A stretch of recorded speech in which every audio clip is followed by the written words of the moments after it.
केशवाय नमः। ॐ नारायणाय नमः। ॐ माधवाय नमः। ॐ गोविन्दाय नमः। ॐ विष्णवे नमः। ॐ मधुसूदनाय नमः। ॐ त्रिविक्रमाय नमः। ॐ वामनाय नमः। ॐ श्रीधराय नमः।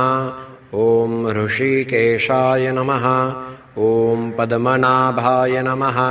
ॐ दामोदराय नमः। ॐ सङ्कर्षणाय नमः। ॐ वासुदेवाय नमः।